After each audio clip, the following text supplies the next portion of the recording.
ये एसएस पांडा आज secure life से 1,28,00,000 कमाने के बाद यहां खड़ा है। ये एसएस पांडा आज सिक्योर लाइफ के पैसे से 65 लाख का घर खरीदने के बाद यहां खड़ा है। ये एसएस पांडा 15 लाख का नगद गाड़ी खरीदने के बाद यहां खड़ा है। दोस्तों, और भी बहुत सारे अचीवमेंट्स मैंने सिक्योर लाइफ से लिया है, लेकिन 5 साल पहले ये कुछ भी नहीं था, कुछ भी नहीं था मेरे पास। इंडियन नेवी की नौकरी करता था, 15,000 का सैलरी था, साथ में शेयर मार्केट से कुछ 10-15 हजार रुपए महीने में कमा लेता था, कभी कभी गवा भी देता था। मेरा बाकी दोस्त, मेरा कॉलीग से थोड़ा सा अच्छी लाइफ था मेरा। इसी बीच 2008 में ही मुझे सिक्योर लाइफ का प्लान दिखाया गया। प्लान दिखाने वाले और कोई नहीं थे, इवॉल इंडिया का one of the finest double diamond Amit sir. जैसे अक्सर होता है, कोई ना कोई बहाना करके मैंने उनको मना कर दिया, क्योंकि एक ही ऑफिस में दोनों काम करते थे। जब जब वो मुझे मिलते थे, कैंटीन में, लाइब्रेरी में, मैं एक ही काम करता था, कमेंट मारा करता था कि आपका कंपनी चल रहा है अभी भी, और कितना लोगों को फंसा लिए, करोड़पति कब बन रहे हो, आपका कार कब आ रहा है। लेकिन सर ने कभी पलट के जवाब नहीं दिया, कभी मुझे कमेंट नहीं किया, पलट के हंस देते थे और एक ही बात बोलते थे, टीम आगे बढ़ रहा है, बहुत जल्दी सब कुछ अचीव करूंगा। 7 महीने बाद सुबह सुबह मैं ऑफिस गया, सामने अमित सर खड़े हैं, हाथ में लड्डू का डब्बा। पांडा जी ये लीजिए, लड्डू खाइए। मैंने बोला किस चीज का लड्डू? बोले आप खाइए तो पहले। मैंने नहीं, बताइए तब खाऊंगा। मैंने लड्डू उठाया, उन्होंने बोला नया कार खरीद लिया हूं, वैगनर कार बाहर खड़ा है। मोतीचूर का लड्डू था, खा रहा था लेकिन खट्टा लग रहा था लड्डू।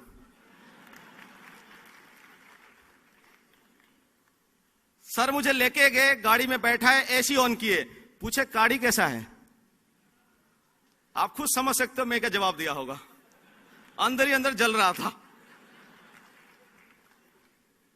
सर ने मौका देख के छक्का मार दिया, वहीं पूछ लिया दोबारा कब आ रहे हो प्लान देखने के लिए। पता नहीं जाने अनजाने में मेरा मुंह से निकल गया अगली संडे आ जाऊंगा। Next Sunday secure lab office में पहुंच गया, सिक्योर लैब का पूरा प्लान देखा, बिजनेस प्लान। जबरदस्त लीडर आया स्टेज पे, जिनको आज सभी जोश मशीन कहते हैं। सर ने सब कुछ समझाया, आखिरी में एक ही बात सर ने किया जो मेरे दिल में लग गया। उन्होंने सवाल पूछा, कब ज्वाइन करोगे?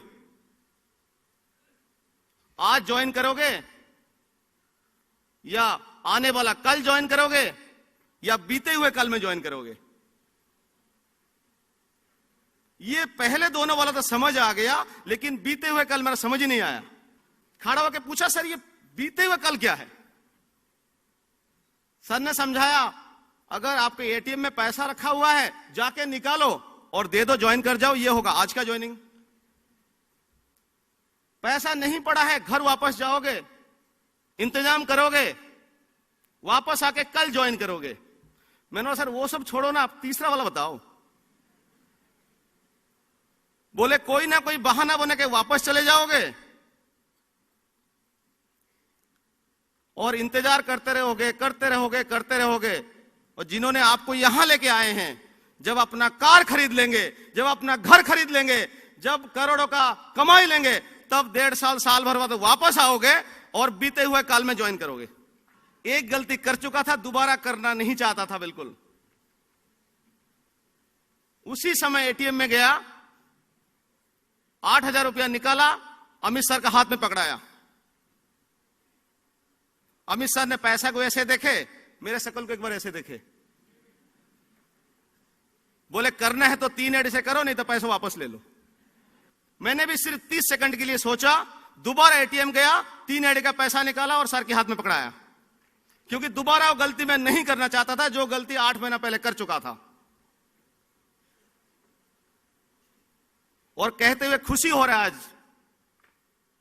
मैं एक आईडी से डबल डायमंड हूं, दूसरी आईडी से रूबी बनने वाला हूं, तीसरी आईडी से टोपाज हूं।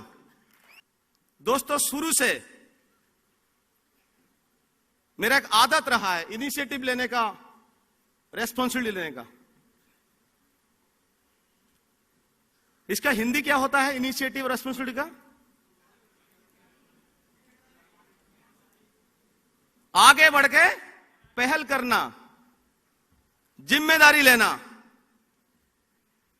उड़ीसा का रहने वाला हूं, हिंदी ठीक से नहीं आता है, कोई फर्क नहीं पड़ता। महीने में 5 लाख रुपया कमाता हूं, हिंदी से कुछ फर्क पड़ता ही नहीं है। रॉयल टीम का ट्रेनिंग होता था बुधवार को, सुनील मानसार करते थे ट्रेनिंग सैटरडे को। मुझे जब जब टाइम मिला, ऐसा कभी नहीं हुआ पहले 1 साल में मैं कोई भी ट्रेनिंग मिस किया। बुधवार को मेरा ऑफिस होता था सुबह 8 बजे से रात को 8 बजे तक। ऑफिस में कोई ना कोई बहाना बनाता था, सुबह से शुरू कर देता था, मेरा मामा आएंगे, मेरा चाचा आने वाले हैं, घर का सिलेंडर भरने वाला हूं, बीबी को हॉस्पिटल लेके जाने वाला हूं। कोई ना कोई बहाना बना के 5 बजे निकलना है बुधवार को। और एक ऐसा समय आया 3-4 महीने बाद, जब मैं बुधवार को ऑफिस पहुंचता था, मेरा जो दोस्त थे ऑफिस में, कॉलीग थे, मुझे कमेंट किया करते थे, आज तो पांडा का मामा जरूर आएगा। उनको पता नहीं था मैं मामा को लेने नहीं जाता था, मैं नोट कमाने सीखने जाता था, कैसे नोट कमाना है। डायमंड बनने तक कभी भी मेरा गाड़ी में एक प्रोजेक्टर, एक लैपटॉप हुआ करता था। ऐसा कभी नहीं हुआ कि मैं बिना प्रोजेक्टर और बिना लैपटॉप का घर से निकल गया हूं। अमित सर, टीआर नायक जी और मेरे बीच में कंपटीशन हुआ करता था, पहले कौन पहुंचेगा, वो भी 1 घंटा पहले। अगर लेट पहुंचते थे ना, डांट पड़ता था। और वहां पे जो बाकी दोस्त मेरा खड़े होते थे, जो फ्रेशर लोग थे, बोलते थे सर आप सुन कैसे लेते हैं डांट। मैं उनको एक ही बात बोलता था, तुम 15,000 के लिए सुनते हो, मैं लाखों के लिए सुनता हूं।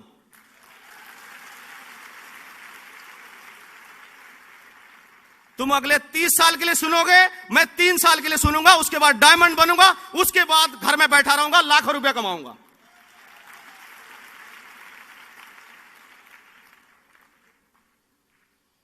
मुझे याद है अगस्त 2008 ज्वाइन करके सिर्फ 2 लोगों का टीम हुआ था।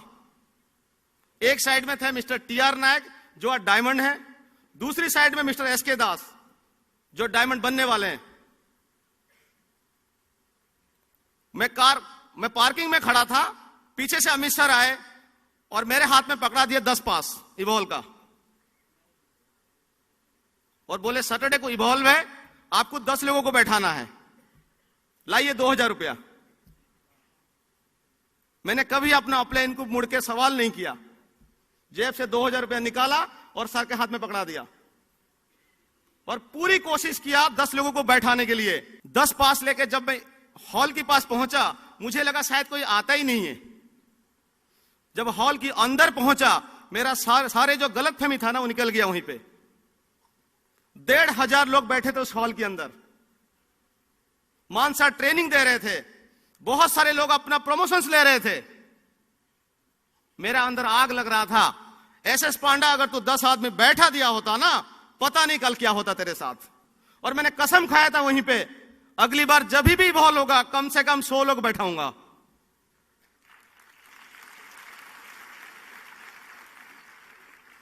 और सिर्फ 4 महीने बाद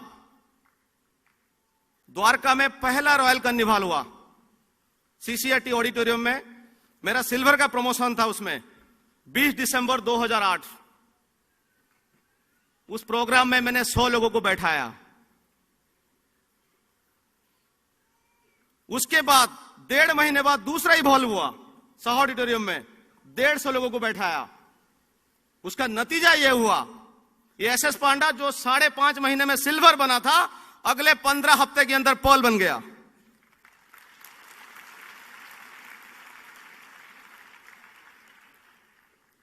जो मेरा चेक 2000-3000 का बना करता था, सिल्वर बनने के बाद कभी भी 10,000 से नीचे नहीं बना, क्योंकि मुझे पता था यह मेरा बिजनेस है। जहां से मेरा आईडी शुरू है वहां से मेरा बिजनेस शुरू होता है। वहां से अगर कुछ करना है तो मुझे ही करना है।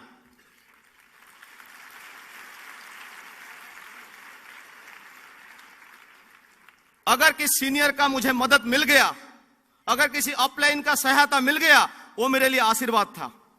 दोस्तों, जब नौकरी करता था, सुबह 8 बजे से रात को 8 बजे तक 12 घंटे का कड़ी मेहनत करने के बाद कमाता था सिर्फ 15,000 रुपए। जब यहां आया, अपॉर्चुनिटी था लाखों कमाने का। जब टाइम मिला नौकरी के बाद, चाहे सुबह को, चाहे शाम को, चाहे संडे को, एक भी मिनट खराब करने नहीं दिया। हर मिनट का सही उपयोग किया। जब टाइम मिला, लोगों को प्लान दिखाता था, फॉलोअप करता था। एक दिन में 10 प्लान हमने दिखाया, 10 फॉलोअप किए। ऑलवेज साथ में एक बैकअप प्लान हुआ करता था हमारे साथ। अगर ये नहीं तो दूसरे के पास जाएंगे, दूसरे नहीं तो तीसरे के पास जाएंगे। लेकिन ज्यादातर लोग एक ही आदमी का लेके चलते हैं, अगर वो घर में नहीं है सीधा वापस आ जाते हैं घर। 20 सितंबर 2008 टेकअप का प्रोग्राम। 20 सितंबर 2008 को लड़के का बर्थडे था। बर्थडे मनाने के लिए घर से मामा मामी आए थे। सारे दोस्तों को इनवाइट किया था, टीम वालों को भी इनवाइट कर लिया था बर्थडे में आने के लिए। 2 दिन पहले पता चला कि टेक ऑफ है प्रगति मैदान में। मेरा सामने 2 सवाल था, या लड़के का बर्थडे मनाऊं या वहां पे जाऊं। अगर वहां नहीं जाता, मेरा टीम भी नहीं जाता, क्योंकि सबको मैंने बुला लिया था घर में। मैंने बर्थडे कैंसिल कर दिया और वहां चला गया प्रगति मैदान में। और वहां जाके पता चला सिक्योर लाइफ में कितने सारे करोड़पति भरे पड़े हैं। नौकरी कर रहा था पहले दिन से। 3 महीने का छुट्टी को 2-3 टुकड़े में घर जाता था, फैमिली के साथ मिलता था, दोस्तों के साथ मिलता था। सिक्योर लाइफ ज्वाइन करने के बाद मैंने अपने आप से प्रतिज्ञा किया, जब तक रूबी नहीं बनूंगा घर नहीं जाऊंगा।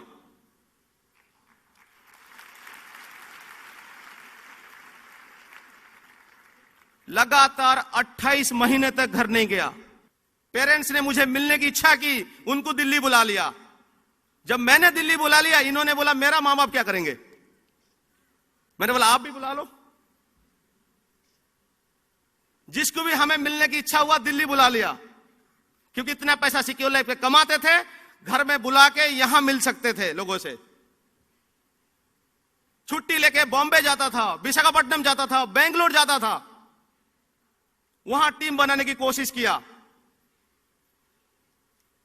बहुत सारे लोग डर जाते हैं, बाहर जाऊंगा पैसा खर्चा होगा, होटल का खर्चा, गाड़ी का खर्चा। बॉम्बे जाता था, सिर्फ ट्रेन का खर्चा, कभी कभी फ्लाइट में जाना पड़ता था, होटल का खर्चा मिला के 12-13 हजार रुपए खर्चा होते थे। और 2 ज्वाइनिंग लेके आता था, 3 ज्वाइनिंग लेके आता था। लगातार आज तक 34 बार जा चुका हूं बॉम्बे, 34 टाइम्स। और जिस नेटवर्क को मैंने अकेले शुरू किया था, आज हफ्ते में वहां से 70-80 ज्वाइनिंग आते हैं। अगर आपको डायमंड बनना है, डबल डायमंड बनना है, निकाल दीजिए कुछ दिन का होली दीपावली अपना कैलेंडर से। 4 साल 5 साल का मेहनत करिए, हर दिन होली मनाइए, हर दिन दिवाली मनाइए। डायमंड बनना बहुत मुश्किल है, डबल डायमंड बनना बहुत मुश्किल है, मैं बोलता हूं स्टेज से। लेकिन यह भी सच है, इतना मेहनत और कहीं करके देखो कुछ भी नहीं बनोगे। 8 फरवरी 2013 इसी स्टेडियम में सक्सेस डे का प्रोग्राम था। उससे 7 हफ्ता पहले मैंने मिला हरसर से, और मेरा टीम था 17,000 लोगों का उस समय। 7 हफ्ते का समय बाकी था, 3,000 ज्वाइनिंग करना था डबल डायमंड बनने के लिए। ना मैंने कभी सोचा था, ना दिमाग में कभी डाला था भी डबल डायमंड बनने के लिए। जब हर सर के सामने बैठा, हर सर ने समझाया पांडा तू कर सकता है, तेरे में दम है तो कर सकता है। और मैंने उसी वक्त सर को कमिटमेंट कर दिया, सर कुछ भी हो जाए डबल डायमंड बन के रहूंगा। बैठा अमित सर के साथ, बैठा अजय सर के साथ, प्लानिंग हुआ, 2 गुना 3 गुना काम बढ़ गया। लेकिन जो ऊपर बैठे हैं उनको और कुछ मंजूर था। 3 हफ्ते बाद मेरा पिताजी का कैंसर डिटेक्ट हुआ। अभी मेरे सामने जिम्मेदारी था, घर का बड़ा बेटा होने के नाते मेरा सामने एक जिम्मेदारी, बहुत बड़ा जिम्मेदारी आ गया था। लेकिन सर को कमिटमेंट किया हुआ था डबल डायमंड बन के रहूंगा। मुझे दोनों पूरा करना था। पिताजी को गांव से घर बुलाया, दिल्ली बुलाया इलाज के लिए। सुबह 5 बजे से लेकर शाम को 5 बजे तक दिल्ली का हॉस्पिटल का कोना कोना घूमता था। कभी टेस्ट कराना था, कभी ट्रीटमेंट के लिए जाना था। शाम को वापस आता था, पिताजी को घर में छोड़ता था, फिर निकल जाता था टीम के साथ। प्लान दिखाता था, फॉलोअप करता था। जो पहला दिन का काम था, जैसे फ्रेशर में काम कर दिया था, दोबारा मैंने शुरू कर दिया। क्योंकि मुझे पता था ये सब काम अगर मैं करूंगा तो मेरा टीम में ऑटोमेटिक बढ़ जाएगा काम करना। काम और बढ़ गया, मीटिंग्स और बढ़ गए और नतीजा भी दिखने लगा था। दिल्ली का एक एक करके सारे हॉस्पिटल मना कर रहे थे, ट्रीटमेंट नहीं हो सकता, आखिरी स्टेज में पिताजी। अंदर से टूट रहा था, अंदर से रो रहा था। डाउनलाइन से जब भी मिलता था हंस के बातें किया करता था, क्योंकि अगर उन्हें पता चल गया मैं टूट रहा हूं, वो भी टूट सकते हैं।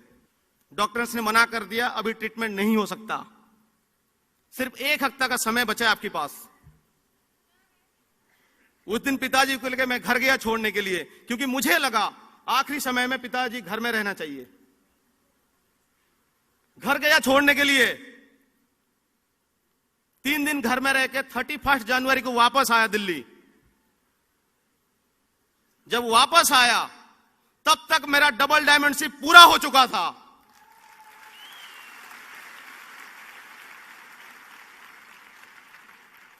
सिर्फ डबल डायमंडशिप पूरा नहीं हुआ, उस हफ्ते का मेरा चेक था 2 लाख रुपया। अगर ये सब कुछ हुआ तो वो मेरा अपलायंस के